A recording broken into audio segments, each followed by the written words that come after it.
entre en scène la petite Marie. Ah, j'aime la petite Marie. Je suis tellement touché par la fraîcheur de cette jeune dame. Marie est la plus jeune de la famille. Et pourtant, dans les habitudes, on disait toujours le nom de l'aîné avant. C'était toujours comme ça. Mais ici, Jean, quand il parle de l'histoire, il présente d'abord Marie avant Marthe. Ça souligne quelque chose du niveau spirituel, de la position spirituelle qu'il y a entre Marthe et Marie. Une autre chose dans cette présentation de la famille de Lazare, Marthe et Marie, Jean dit, je parle de cette Marie qui a oint de parfum le Seigneur et qui lui a essuyé les pieds avec ses cheveux. Et c'est son frère qui était malade. Donc en fait, on présente la famille par rapport à Marie et Jean parle de Marie en présentant un événement dont il va parler après.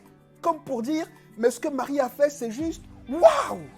Il braque les lumières sur l'action de Marie. Pourtant, à ce souper, qu'il y avait deux personnes qui avaient été visitées par la puissance de Dieu. Mais regardez leur réaction à côté de celle de la petite Marie. C'est pour ça que Jean braque ses lumières sur la petite Marie et non pas sur Lazare. Quand il parle de cet aspect spirituel, qui c'est qui met en exergue? Marie.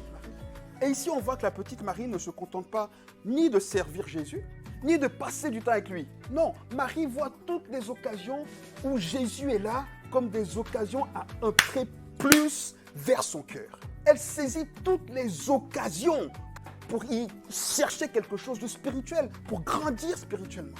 Et comme elle comprend ça, qu'est-ce qu'elle fait? Elle va lui offrir ce qu'elle a de meilleur. La Bible dit un parfum de grand prix, dans un vase de nard. On estime que ce parfum et le contenant de ce parfum était un peu une épargne, une assurance vie.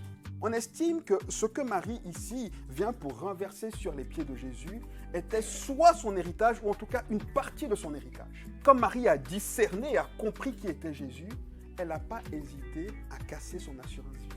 Je ne parle pas d'argent. Ce que je veux vous pointer du doigt ici, c'est l'attitude. C'est ça que Jésus regarde. Elle a dit, peu importe ce qui va m'arriver, Jésus mérite que je casse ça. À cause de qui? Pas à cause de ce qu'il a fait, puisque la Bible ne dit pas que Jésus a fait quoi que ce soit pour Marie. C'est pas Lazare, c'est pas Simon, c'est Marie. Elle n'a pas été guérie, elle n'a pas été ressuscitée, mais c'est quand même elle qui va faire ça. Marie ne s'arrête pas là. La Bible dit que Marie essuie les pieds de Jésus.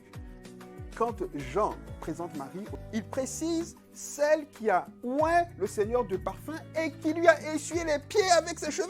Il précise les deux choses. Parce que les deux avaient la même valeur spirituellement. Parce qu'à l'époque, les cheveux d'une femme étaient la chose que la femme avait de plus précieux. C'était ce qui identifiait une femme en tant que femme. Dans les critères de beauté, là, le number one, c'était les cheveux. Marie dit, qu'on me voit comme pauvre, comme moche, dites ce que vous voulez. Moi, je ne suis plus à ce niveau physique, là, niveau matériel, là. Non, moi, je suis à un autre niveau. Je suis à un niveau spirituel. Et c'est là qu'on se rend compte de la différence entre Marie et tous les autres acteurs. Marie est la seule qui donne à Jésus ce dont il a vraiment besoin à ce moment-là. Au-delà de la présence, au-delà des beaux mots, Jésus avait besoin d'adoration. Et Marie est la seule qui discerne les temps. Parce que c'est la seule qui est spirituelle. Marie est la seule qui avait anticipé la mort de Jésus. Qui avait discerné que Jésus était à la fin. C'est pour ça qu'elle fait ça. Mais comment cela serait autrement? Marie est la seule qui est toujours cœur à cœur avec Jésus. Quand Jésus vient chez eux la première fois et que Marthe est en train de le servir, la Bible dit quoi de Marie? Elle est au pied de Jésus. Et Jésus dit quoi? C'est la meilleure part. Être au pied de Jésus, ça veut dire quoi? Ça veut dire être en train de chercher Jésus. C'est ça l'adoration. Marie était la spécialiste du cœur à cœur. Quand Jésus arrive alors que Lazare est déjà mort, qu'il a fait exprès d'attendre que Lazare meure, il arrive. On voit que Marthe voit Jésus, elle court. Ah mec, tu es là. Il lui dit, mais je suis là, il va ressusciter. Tu crois? Il dit, oui, je crois qu'il va ressusciter au dernier temps. Il dit, non, n'étais-je pas dit que si tu crois, tu verras la gloire de Dieu? Va chercher Marie, elle arrive, elle court. Maître, tu es là. Qu'est-ce que Marie fait?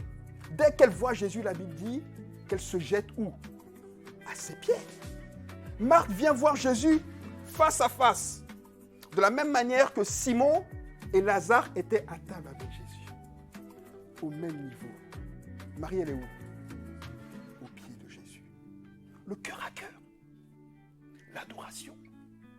Elle comprend qui est Jésus. Toujours.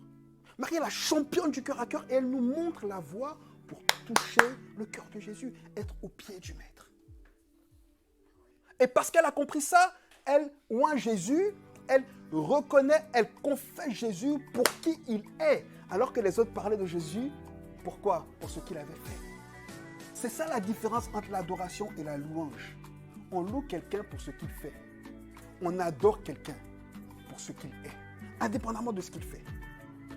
Elle proclame publiquement Jésus comme étant le Messie. Elle comprend que s'il est le Messie, ce que très peu comprenaient à l'époque, c'est qu'il va passer par la souffrance, c'est qu'il va passer par la mort et qu'il va passer par la résurrection. C'est pour ça que Jésus dit, elle avait préparé ça, là, ce parfum-là, pour le jour de ma mort. Alléluia. La petite Marie,